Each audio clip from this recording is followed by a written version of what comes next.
ایک ہے تقرب بالفرائض، جس کو اللہ کہتا ہے کہ یہ مجھے سب سے زیادہ محبوب ہے، اور ایک ہے تقرب بالنوافل، جو بلندی میں بہت اونچا ہو جاتا ہے۔ اب یہاں پر میں آپ کو بتاؤں، جن حضرات نے میرے تقاریر سنی ہے یا میرا کتابچہ پڑھا ہے جہاد فی سبیل اللہ کی حقیقت، کہ 9 منزلیں میں بیان کیا کرتا ہوں۔ سب سے اونچی منزل تو لازماً 9ویں ہے، سب سے اہم منزل وہ پہلی ہے، یہ اچھی طرح سمجھ لیجیے۔ پہلی ہوگی تو دوسری ہوگی، دوسری ہوگی تو تیسری ہوگی، پہلی ہی نہیں ہے تو اوپر کا کیا تصور۔ تو ایک ہے اہم ترین ہونا، ایک ہے بلند ترین ہونا۔ بلند ترین 9ویں منزل ہے قتال فی سبیل اللہ، اور اہم ترین ہے اپنے نفس کے خلاف جہاد، ان تجاہد نفسک فی طاعت اللہ، یہ اہم ترین ہے، اہم ترین، وہ بلند ترین۔ اسی طرح حضور کی ایک حدیث میں آیا، صحابہ سے سوال کیا کہ تمہارے نزدیک سب سے خوبصورت ایمان کس کا ہے؟ عجب، عجب، عجیب، عجیب عربی زبان میں اردو میں ہم کہتے ہیں کہ جو کوئی نئی سی بات ہو، عجیب۔ عربی میں عجیب کے معنی ہے صرف خوبصورت کے، خوبصورت بات۔ سب سے زیادہ خوبصورت ایمان کس کا ہے؟ صحابہ نے کہا فرشتوں کا حضور نے رد کر دیا، انبیاء کا رد کر دیا، ہمارا رد کر دیا۔ پھر فرمایا کہ سب سے ان اعجب الایمان خلقا لاخوانی الذین یاتون من بعدی یجدون صحفا فیہ کتاب اللہ فیؤمنون بما فیہا، میرے نزدیک خوبصورت ترین ایمان میرے ان بھائیوں کا ہوگا جو میرے بعد آئیں گے، اور انہیں تو صرف اوراق ملیں گے جن میں اللہ کی کتاب لکھی ہوگی، اس پر ایمان لائیں گے۔ اب دیکھیے، افضل ترین ایمان صحابہ کا ہے۔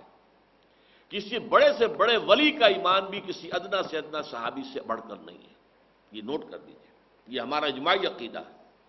افضل ترین ایمان صحابہ کا، لیکن خوبصورت ترین، عجب ترین ایمان یہ ہے کہ ان کا جو میرے بعد آئیں گے انہیں تو اللہ کی کتاب ملے گی اور آنکھ میں لکھی ہوئی، اس پر ایمان لائیں گے۔ تو ان دونوں چیزوں کو رکھیے۔ ایک ہے سب سے زیادہ محبوب اللہ کو کیا ہے، وہ تو فرائض کے ذریعے سے تقرب ہے، اور سب سے اونچا جو ہے تقرب کا مقام وہ نوافل کے ذریعے سے ہے۔ اب جو باریک بات ہے وہ سمجھنے کی ہے، اس میں حالات کے اعتبار سے فرق واقع ہو جائے گا۔ فرض کیجئے نظام باطل کا غلبہ ہے، اس میں تو فرض ہے اس نظام باطل کے خلاف جد و جہد، اس کو ختم کر کے جڑ سے اکھیڑ کر جو اللہ کا دین ہے، دین حق، اسے غالب کرنا۔ اس فرض کو تو آپ بھولے ہوئے ہیں، نوافل میں زور لگا رکھا ہے، ساری ساری رات کھڑے ہیں، نفلیں پڑھ رہے ہیں، روزے رکھ رہے ہیں، جو بھی روزہ حضور سے ثابت ہے وہ سب رکھ رہے ہیں۔ یہ جو نوافل یہ اللہ کے ہاں قبول نہیں ہے۔ فرض کو چھوڑ کر اگر کوئی شخص فرض نماز چھوڑتا ہے، وہ نہیں پڑھتا 5 وقتہ نماز اور باجماعت کا اہتمام نہیں کرتا، تو اگر ساری رات بھی کھڑے ہو کر نوافل ادا کرے گا تو 0 ہے، اس لیے کہ پہلے فرض ہے، نفل کا بعد۔ ہاں، نوافل کے ذریعے سے تقرب بلند ترین تو ہے، لیکن یہ کب ہوگا؟ جب اللہ کا دین قائم ہو گیا ہو، نظام حق کا ہے، اس نظام کو آگے پھیلانا حکومت کا کام ہے، نظام خلافت جو ہے ان کا کام ہے، اللہ کی کتاب کی تعلیم و ترویج یہ اب حکومت کا کام ہے۔ اب افراد کو اجازت ہے وہ نوافل پر زور لگائیں، راتوں کو جاگیں، روزے رکھیں، اور بھی جس طریقے سے بھی نوافل پر اس حالت میں جو نوافل کے ذریعے سے تقرب حاصل ہوگا وہ بلندی میں، وہ پہلے اس جو تقرب ہے بالفرائض اس سے بلندتر ہو جائے گا۔ لیکن اگر دین اللہ کا قائم نہیں اور باطل کا غلبہ ہے، اس میں آپ نوافل کا اہتمام کر رہے ہیں، اگر وہ جد و جہد بھی کر رہے ہیں، اس نظام کو ختم کر کے اللہ کا دین قائم کرنے کی پوری کوشش کر رہے ہیں، تن من دھن لگا رہے ہیں، اور اس میں کچھ نوافل کا بھی اہتمام ہو جائے تو نور علی نور، سونے پر سہاگا۔ لیکن اگر اس سے قطع نظر، اس کے تو خیال ہی نہیں، اس کا دھیان ہی نہیں، جیسے ہمارے ہاں کیا ہے، جو سلسلے چل رہے ہیں خانقاہی، ان میں سے کسی کو فکر نہیں کہ نظام باطل جو ہے اس کے خلاف بھی کوئی جد و جہد کرنی ہے، لیکن یہ کہ وہ سلوک کی منزلیں طے ہو رہی ہیں، مقامات طے ہو رہے ہیں، اور اونچے سے اونچے روحانی مقامات کی طرف انسان بڑھتا چلا جا رہا ہے۔ یہ طریقہ صحیح نہیں ہے، یہ فرض ہے۔ اس فرض کو اس کی طرف سے بے اعتنائی برت کر نوافل کی طرف دھیان کرنا، یہ دین کے فلسفے اور حکمت کے بالکل خلاف ہے۔ میں اس کو ذرا اور زیادہ ہائی لائٹ کرنے کے لیے کہتا ہوں کہ فرض کیجئے، تصور کیجئے، جب دامن احد میں جنگ ہو رہی تھی اور مسلمان زندگی اور موت کی کشاکش میں تھے، اس وقت خود حضور جس طریقے سے زخمی ہوئے ہیں، اتنا خون آپ کا بہہ گیا کہ آپ بے ہوش ہو کر زمین پر گر گئے ہیں، صلی اللہ علیہ وسلم، فدا ہو آباؤنا و امہاتنا۔ اگر اس وقت کوئی شخص مسجد نبوی میں بیٹھا ہوا نوافل پڑھ رہا ہے کھڑا ہوا، یا وہ کوئی نعت جو ہے پڑھ رہا ہے، یا کوئی بیٹھ کے تسبیح کر رہا ہے، تو اس کے بارے میں کیا رائے آپ کی ہوگی؟ وہاں تو حضور اور صحابہ جان کی بازی لگائے ہوئے، اور یہاں یہ نوافل میں لگا ہوا ہے، تو وہ نوافل تو زیرو نہیں ہوں گے، بلکہ اس سے بھی منفی ویلیو اس کی ہو جائے گی، وہ منافق شمار ہوگا۔ اسی طریقے سے اگر دین کا غلبہ ہے اور نظام خلافت قائم ہے، تو بہت سے فرائض اس نظام خلافت کے ذمے چلے جاتے ہیں، انڈیویجول اس سے بری ہو جاتے ہیں۔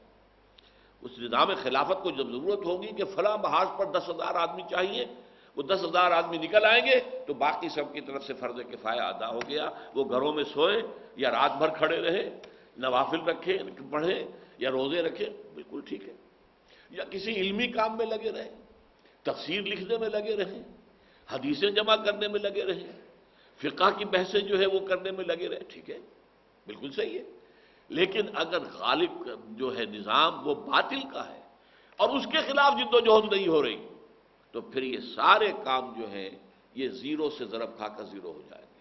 پرائمری امپورٹنس ہوگی اللہ کے دین کو قائم کرنے کی جد و جہد۔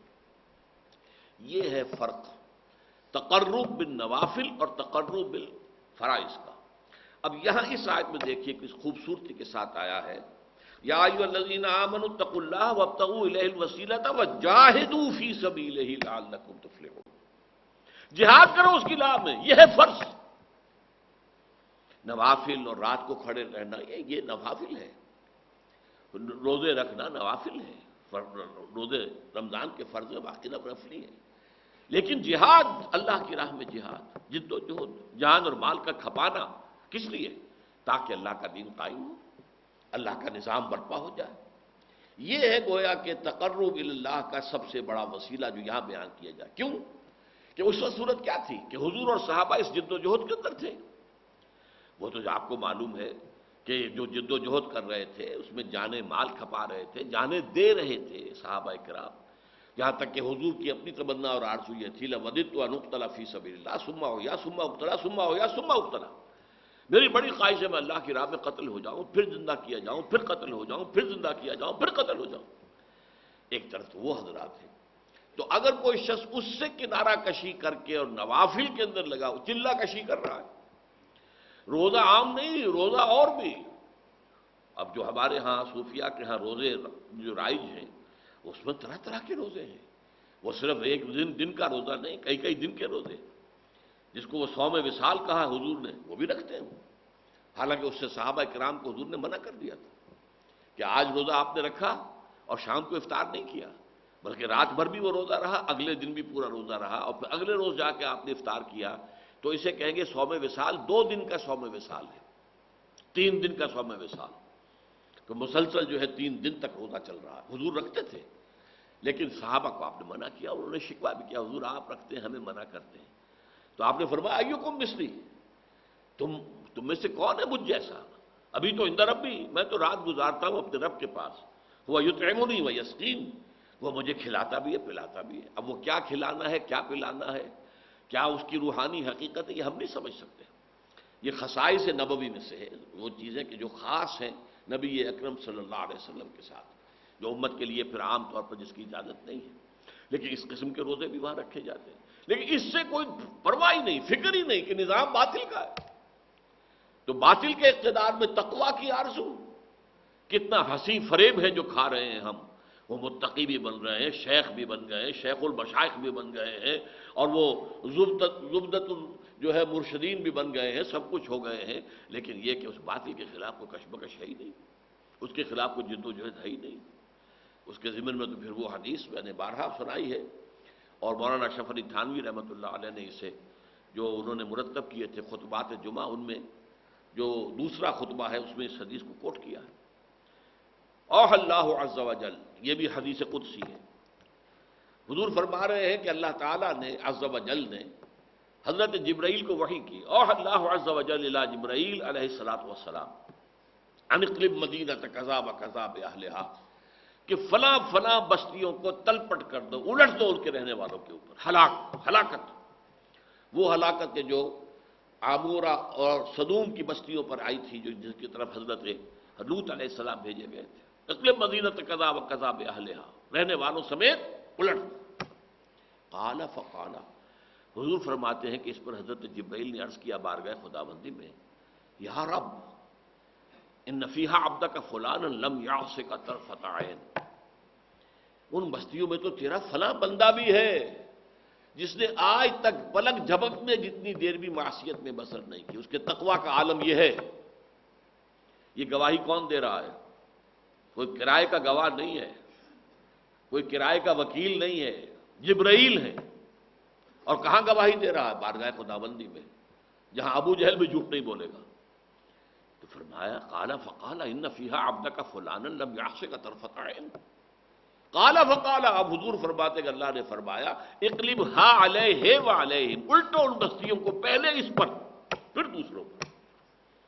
فإن وجہہ لم یتمعر فی ساعۃ قط، اس لیے کہ اس کے چہرے کی رنگت میری حمیت، میری غیرت کی وجہ سے کبھی متغیر نہیں ہوا۔ منکرات پھیلتے رہے، شریعت کو پاؤں تلے روندا گیا، شریعت کی اور اللہ کی دیے ہوئی قوانین کی دھجیاں بکھیر دی جا رہی تھیں، اور پھیل رہا تھا گناہ ہر طرف، اور یہ لگا ہوا تھا تو فقط اللہ اللہ اللہ، خانقاہ میں بیٹھا ہوا۔ ظاہر بات ہے خانقاہ میں جو بیٹھا ہوگا اسے گناہ کرنے کی کیا ضرورت ہے؟ نہ زندگی کے وہ میدان میں ہے، نہ معاش کا کچھ سلسلہ ہے، کوئی کچھ دے گیا، کسی نے کوئی ہدیہ پیش کر دیا، اس سے جو ہے وہ گزارا کر رہے ہیں، تو گناہ کا معاملہ کیا ہوگا وہاں؟ اور پھر وہ خانقاہی ماحول کے اندر ظاہر بات ہے کہ نہ کہیں عورتیں نظر آئیں گی، نہ کہیں عریانی نظر آئے گی، وہ تو اپنا خانقاہ کا ماحول ہے، اس کے اندر رہ رہے ہیں۔ لیکن یہ کہ اس خانقاہ سے باہر جو کچھ ہو رہا ہے، جو منکرات پھیل رہے ہیں، جو کفر پھیل رہا ہے، جو گمراہیاں پھیل رہی ہیں، جو شریعت کی دھجیاں بکھر رہی ہیں، اس پر اسے فکر ہی نہیں۔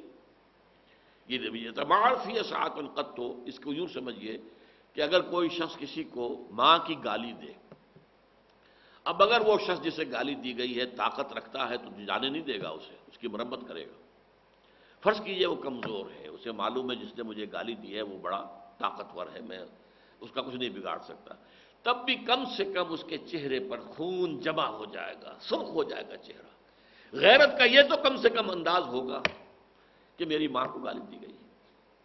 اگر یہ بھی نہیں ہے، سب کچھ دیکھ رہے ہیں، بیٹھے ہیں، سن رہے ہیں، لیکن کوئی فکر نہیں ہو رہی، تو پھر کسی روحانی ترقی کا، کچھ ولایت کے مقام کا، کچھ تقرب اللہ کا کوئی سوال نہیں۔